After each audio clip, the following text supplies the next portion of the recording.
Então nós não nos estendemos muito, porque um dia, certo dia foi quente. Eu convido os irmãos para abrir as suas Bíblias no livro de Tiago, capítulo 1.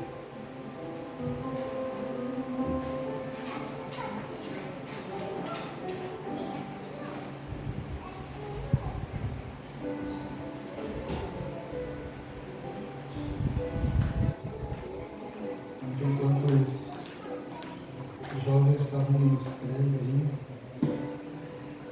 às vezes vai passando um filme na nossa cabeça, né? Tiago, capítulo 1, versículo 2 até o 4. E vai passando um filme na nossa cabeça, vai passando lembranças, e a gente começa a lembrar de todas as lutas, de todas as tempestades que se levantaram nas nossas vidas. E hoje pela manhã, conversando com Deus me trouxe essa palavra, que diz assim: meus irmãos, tende grande alegria quando enfrentardes várias tentações, sabendo que a prova da vossa fé opera a paciência. Tendo, porém, a paciência, a sua obra perfeita, para que sejais perfeitos e completos, sem faltar coisa alguma. Amém? Fecha teus olhos essa noite. Querido Deus, amado Pai, tua palavra que tenha vindo ao meu coração, Pai amado, seja uma palavra pela qual o Senhor venha nos incentivar a continuar, mesmo em meio a lutas, mesmo em meio a tribulações, mesmo em meio a dificuldades, Pai amado. Que o Senhor venha falar no nosso coração nessa noite, para que nós possamos, Pai amado, nos achegarmos mais a Ti, possamos entender mais os Teus propósitos, entendermos, Pai amado, que em meio às tribulações, onde nós nos achegamos mais a Ti e entendemos mais os Teus propósitos sobre as nossas vidas. Então te pedimos nesta noite, Pai, que o Senhor venha falar com cada um de nós, aonde nós precisamos mudar, aonde nós precisamos entender o Teu trabalhar, aonde nós precisamos nos posicionar mais diante de Ti, que nós possamos entender, Pai amado, que bem-aventurado é aquele a quem Tu corrige, bem-aventurado é aquele, Pai amado, que Tu permite as lutas, que Tu permite, Pai amado, as tempestades se levantarem, pois que sabemos que lá no final é a Tua mão que nos levantará. Em nome de Jesus nós Te agradecemos e Te louvamos. Em nome de Jesus, amém? Amém? Pode sentar glorificando o nome do Senhor. Glórias a Deus. E eu conversava com Deus em meio às orações essa noite. Quem aqui já não passou por lutas e perguntou para Deus: Senhor, por que tanta luta na minha vida? Por que tantas tempestades se levantam contra mim? Às vezes a gente começa a imaginar por que muitas pessoas param na caminhada, porque não conseguem entender o trabalhar de Deus nas nossas vidas. E muitas vezes Deus, para poder te ensinar, a gente pede para Deus: Senhor, me ajuda, me ensina a passar pela tribulação. Mas para poder te ensinar, Ele vai ter que te colocar dentro da tribulação. Para a gente defender de algo, Ele vai ter que te colocar cara a cara com aquilo. Como é que nós vamos passar pela luta? Como é que nós vamos vencer sem entrar na guerra? Como é que nós vamos vencer se nós não lutamos?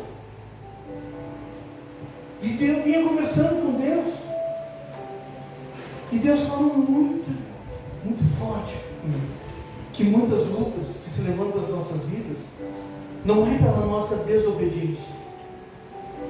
Muitas vezes se levanta uma tempestade, não é porque tu fez algo errado, não.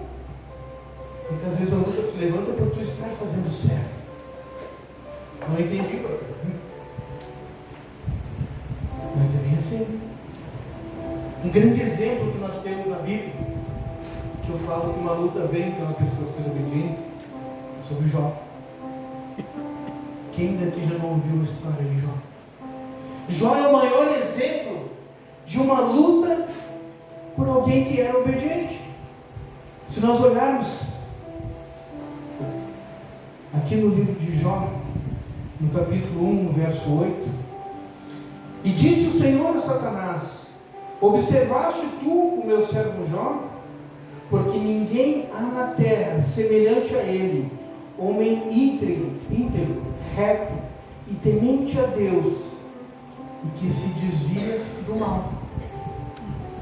Quantos de nós aqui já não ouvimos falar? Jó, homem íntegro. Jó perdeu tudo. Perdeu casa, filhos.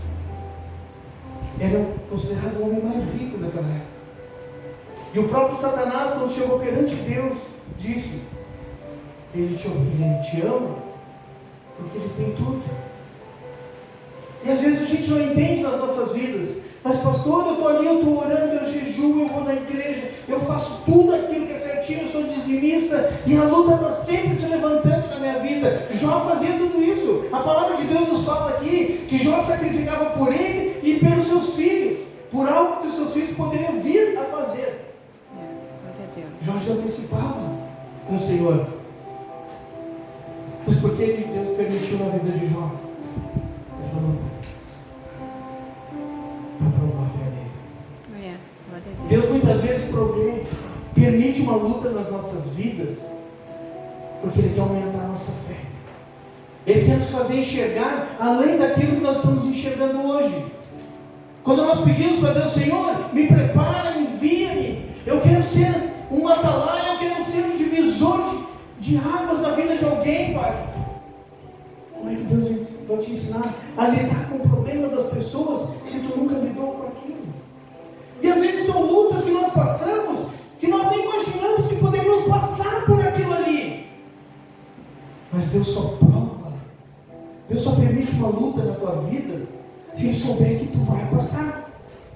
Deus nunca vai permitir na tua vida uma cruz que tu não consiga carregar. Deus nunca vai permitir que o inimigo toque na tua vida ao ponto de te fazer desistir, de te fazer parar. Glória a Deus. O Pai somos nós. Porque Deus vai estar ali. Se Deus permitiu uma luta na tua vida, é porque Ele sabe que tu tem condições de passar por ela. Mas é buscando nele.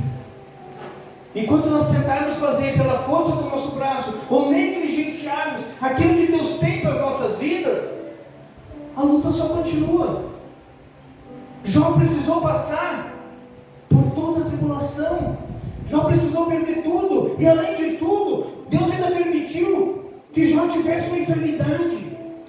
A única coisa que sobrou a Jó foi um caco de telha ao qual ele coçava as suas feridas.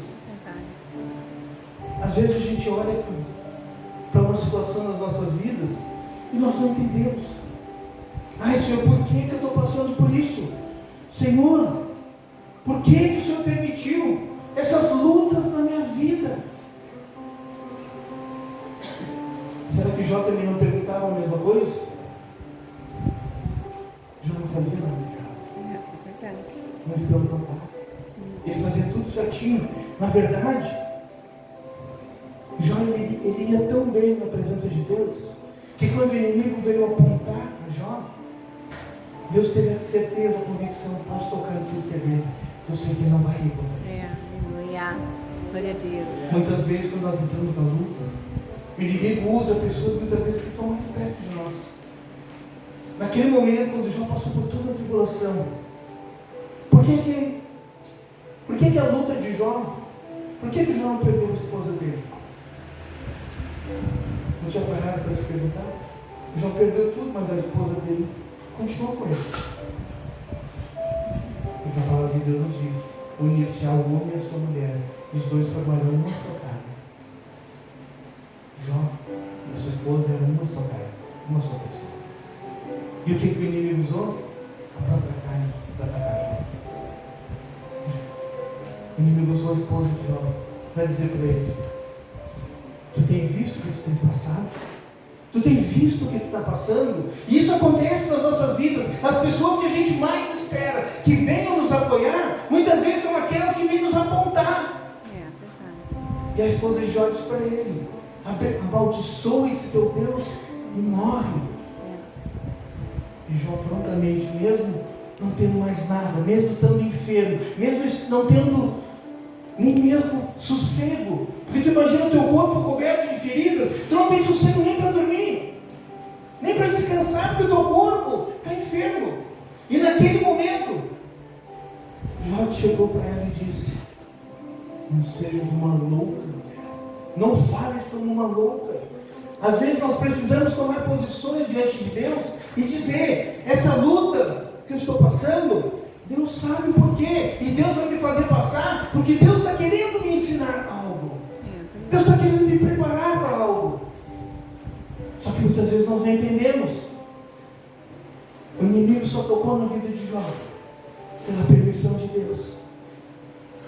Muitas vezes a gente precisa perguntar para Deus: Senhor, aonde está a raiz e o propósito pelo qual esta luta entrou na minha vida? Nós entramos numa luta e nós pedimos para Deus na hora: Senhor, passa essa luta de mim. Senhor, diminui essa luta na minha vida, Pai. Me ajuda a passar. Mas o que Deus está querendo nos ensinar é passar pelas lutas. Mesmo quando Jesus estava indo a ser crucificado, Jesus clamou ao Pai e disse: Pai, passa de mim esse cálice. Passa de mim esse cálice, passa de mim essa luta, passa de mim essa tempestade que está vindo sobre a minha vida.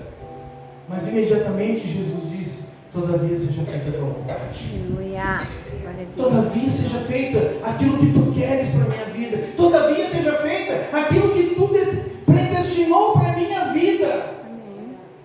Às vezes nos falta dizer para Deus: Senhor, a luta está grande, eu estou cansado, está doendo, mas eu vou continuar, porque eu sei que tu está comigo. Eu sei que tu está junto comigo. E essa luta não vai me matar. Já passou por uma luta, mas uma luta de aperfeiçoamento. Uma luta, meus irmãos, que foi transformando ele. Essa palavra aqui, ela fala muito comigo. Meu Deus, meus irmãos, tens grande alegria quando enfrentares várias lutas, várias tentações, sabendo que a prova da vossa fé opera a paciência. Tenha, porém, a paciência em sua obra perfeita, para que sejais perfeitos e completos, sem vacilar por coisa alguma.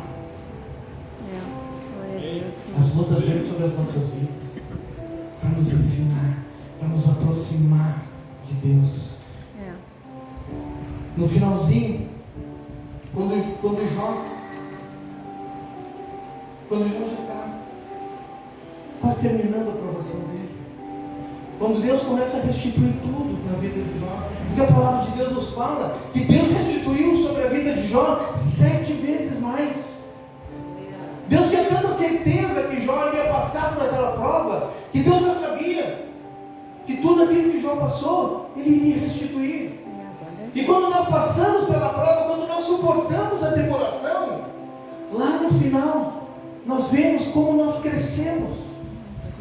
Jó, lá no capítulo 42, no versículo 5, Jó declara para Deus: antes eu te conhecia de ouvir falar, mas hoje eu te vejo. Aleluia. As lutas nos aproximam de Deus. As tempestades, infelizmente, não era para ser assim, não. O que nos aproxima de Deus deveria ser o tempo todo, em todos os instantes. É dentro da nossa casa, com a nossa família, quando nós estamos tudo em paz, nós possamos nos reunir à volta da mesa, dar as mãos e orar, agradecer a Deus, buscar a presença deles todos juntos. Glória a Deus. Aleluia. O que eu vejo hoje, que Deus conhecia o caráter de Jó, mas Deus queria intimidade mais com ele. Deus não queria simplesmente que ele fizesse tudo certinho e se desviasse do mal. Deus queria uma intimidade com ele, ao ponto dele mesmo declarar que antes eu te conhecia de ouvir falar, mas hoje eu te vejo. Quantos de nós podemos dizer para Deus: Senhor, eu te conheço de ir na igreja, eu te conheço de ver o pastor pregar, eu te conheço de ir no círculo de oração, eu te conheço, de ler a Bíblia, mas eu quero ter intimidade contigo. Quantos de nós podemos dizer que quando nós abrimos a Bíblia, nós ouvimos a voz do Senhor? Quantos de nós podemos dizer que quando nós dobramos o nosso joelho, Deus fala conosco? Isso é intimidade. As lutas, as tempestades das nossas vidas, é Deus querendo falar conosco. É Deus querendo nos ensinar. Quanto maior a luta, maior a tempestade, mais Deus está te ensinando. Porque a tribulação gera perseverança. A luta gera posicionamento. Infelizmente, era para nós nos posicionarmos, estarmos aqui compromissados com Deus, no automático. Mas Deus precisa levantar uma luta, para que a gente possa dizer: Pai, agora eu vou. Agora eu vou me posicionar. Agora eu vou estar pronto. Mas não era para ser assim. Não era para ser assim. Nós teríamos que ter a convicção que Deus quer que nós estejamos todos os dias buscando a presença dEle. Louvado seja Deus. O principal objetivo, meus irmãos, como eu falei da luta, é o aperfeiçoamento. É nos tornar cada vez mais semelhantes de Cristo. O apóstolo Paulo já dizia: sejais meus imitadores, assim como eu sou de Cristo.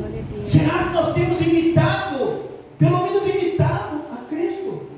A palavra de Deus nos fala no livro de Gênesis que nós somos feitos à imagem e semelhança de Deus. O apóstolo Paulo declarou: olhe para mim.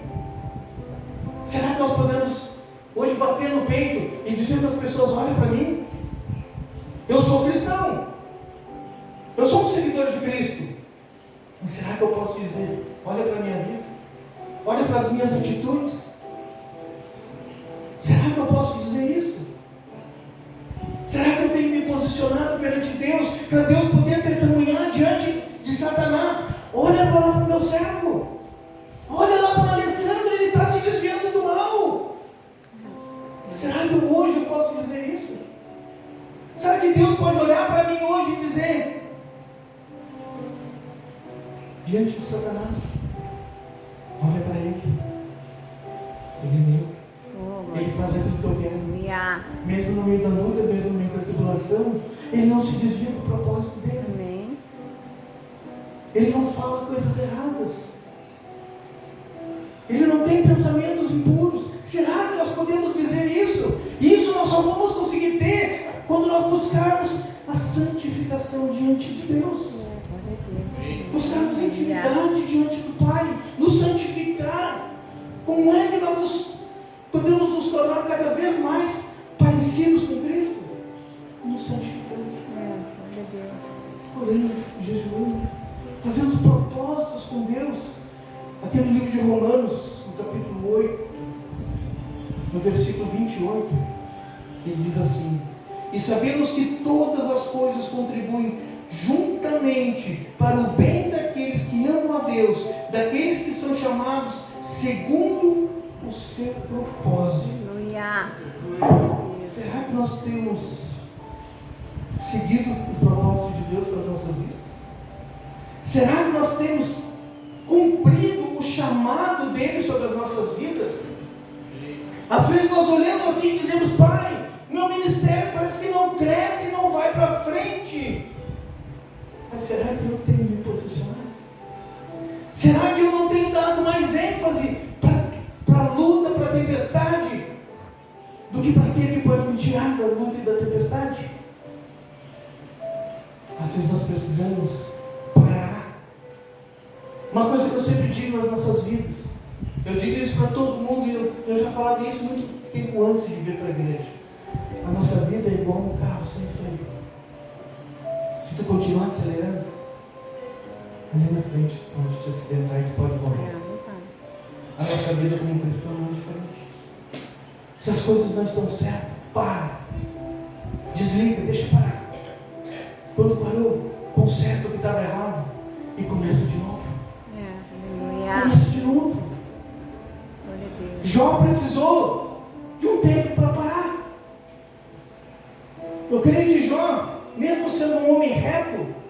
Deus queria mais intimidade com ele. Deus queria que Jó parasse um pouco e eu começasse a olhar mais para ele. Às vezes a gente não entende. Jó é um homem reto? Era. Eu sou um homem reto, o irmão é um homem reto, as irmãs são mulheres retas perante Deus. Mas às vezes o que Deus quer de nós é que nós nos deixemos ser usados por Ele. Deixamos Ele trabalhar nas nossas vidas da maneira dele e não da nossa. Porque somos nós que colocamos barreiras nas nossas vidas. Somos nós que colocamos empecilhos entre nós e Deus. Lá no livro de Isaías, lá nos diz, né, que o que nos separa de Deus são as nossas iniquidades. São os nossos erros, são as nossas falhas. Somos nós que colocamos barreiras entre nós e Deus. Deus está pronto para te abençoar. O meu ministério só começou a caminhar quando Deus colocou uma pessoa na qual eu confiava, que eu considerava meu amigo, para olhar para mim e dizer: tu tens certeza que tu tens chamado para ser pastor? Eu não vejo isso na tua vida. Aquilo caiu no meu peito como se fosse uma espada. Eu passei um bom tempo, só orava e chorava. Até o dia que Deus veio e falou comigo: fui eu que te chamei, fui eu que te escolhi. E em todas as lutas, em todas as tribulações que tu passar, eu vou estar contigo. Porque fui eu que te chamei, eu te escolhi. Eu olhei para ti, não pelo que tu é, mas por aquilo que eu vou fazer através da tua vida. Então te coloca na presença de Deus. Te coloca. Ah, pastor, mas eu não sei pregar, eu não sei cantar. Simplesmente te coloca na brecha. Te coloca no centro da vontade de Deus. Quando Jó entendeu que a única coisa que ele tinha que fazer era se colocar diante de Deus. Deixar Deus fazer do jeito dele, da maneira dele. E não do nosso. Louvado seja Deus. Aleluia. Porque uma coisa é certa, meus irmãos. Se nós realmente crermos que se nós buscarmos a Deus, se nós procurarmos a presença dEle, cada vez mais nós nos tornaremos semelhantes a Cristo. Sal da terra, luz do mundo. Deus já declarou que nós somos a diferença. Então te coloca diante de Deus, faz. Mas infelizmente nós sabemos que o homem está sempre correndo atrás da felicidade. Quantas vezes nós já ouvimos falar: ai Senhor, como eu queria ser. Ai Senhor, traz felicidade para dentro da minha casa. Tu quer ser feliz? Busca Deus. Entrega teus caminhos a Deus, confia nele. E no mais tudo Ele fará. Buscar o reino de Deus, a sua justiça em primeiro lugar. E todas as demais coisas te serão acrescentadas. É buscando a Deus, é entregando a tua vida para Ele, deixando Ele fazer, não da tua maneira, mas da maneira dEle. Está difícil, a luta está grande, é Ele que tem a resposta. Se as ondas estiverem grandes, Ele manda acalmar o mar. Se o barco estiver afundando, Ele manda acalmar. Se tu estiver te afogando, Ele estende a mão e te puxa. Se a pesca está pequena, Ele te manda levar para águas mais profundas. E te faz uma pesca milagrosa. Glória a Deus. É posicionamento, meus irmãos. A palavra de Deus nos fala: pois a alegria que vem do Senhor excede todo o entendimento. Todo o entendimento. O que é que nós precisamos hoje? Assim como Jó, buscar a presença de Deus. Assim como Jó, entregar para Deus, confiar incondicionalmente nos propósitos de Deus para as nossas vidas. Está doendo hoje? Bem-aventurado é aquele que Deus corrige. A mão dele te fere, mas ela mesma te cura. Amém. A mão